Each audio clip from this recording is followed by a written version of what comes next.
ক্ষুধার রাজ্যে পৃথিবী গদ্যময়, পূর্ণিমার চাঁদ যেন ঝলসানো রুটি, বলেছেন সুকান্ত ভট্টাচার্য। আর এমনটি করেছেন একটি এলাকার মানুষ। তাদের কাছে শক্ত এঁটেল মাটি যেন সুস্বাদু বিস্কুট। আমি আপনি জীবনে অনেক খাবার অপচয় করেছি। পৃথিবীতে এখনও অনেক মানুষ আছে যারা একাই ৩-৪ জনের খাবার নষ্ট করে থাকে। কিন্তু আমেরিকা মহাদেশেরই অঞ্চল এটি। এই অঞ্চলের মানুষগুলো অনেক কালো, আফ্রিকান মানুষদের মতো। এখানে খাবারের এতই অভাব যে তারা এঁটেল মাটিকে বিস্কুটের মতো শুকিয়ে খায়। আর এই দেশটির নাম হচ্ছে হাইতির অর্থনীতির অবস্থা খুবই খারাপ।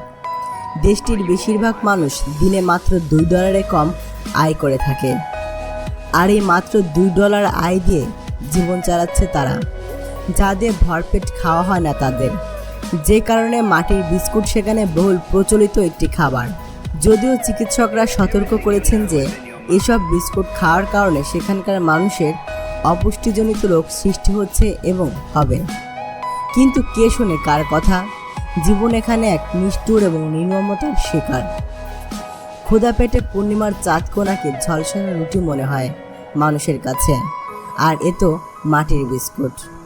তবে এই বিস্কুট বানানোরও কিছু কায়দা কানুন রয়েছে। এই বিস্কুট বানানোর প্রসেসও রয়েছে। বিস্কুট বানানোর জন্য প্রথমে মাটিকে পানি দিয়ে নরম করে তাতে লবণ মেশানো হয়। পরে এটি খামি বানানো হয়।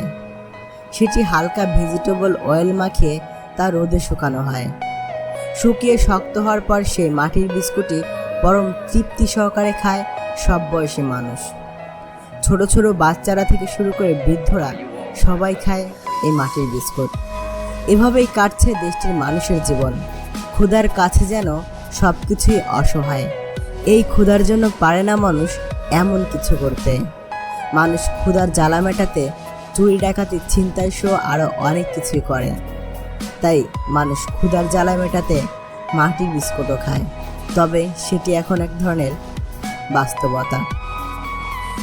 বন্ধুরা, আমরা দেখতে পাই Saudi Arab, Middle East, America, Canada, Europe সহ অনেক দেশ রয়েছে যেখানে প্রচুর পরিমাণে মানুষ খাবার নষ্ট করে থাকে এবং তাদের অর্থনৈতিক সচ্ছলতাও অনেক।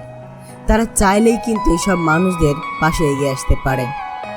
তো আমাদের আজকের ভিডিওটি এ পর্যন্তই। ভিডিওটি ভালো লাগলে অবশ্যই লাইক করুন, আর হ্যাঁ, আজকের ভিডিওটি অবশ্যই শেয়ার করবেন। শেয়ার করে ছড়িয়ে দিন সবার মাঝে, যাতে করে ভিডিওটি আলোড়ন সৃষ্টি করতে পারে টপিকটি, যাতে করে অনেক নিউজ পত্রিকা এবং বাংলাদেশের টিভি চ্যানেলগুলো এই বিষয় নিয়ে ভিডিও করতে পারে, আর যা দেখে অনেকে এগিয়ে যেতে পারে তাদের সাহায্যে। তো আজকের মতো বিদায় নিচ্ছি। দেখা হচ্ছে অন্য কোনো ভিডিওতে।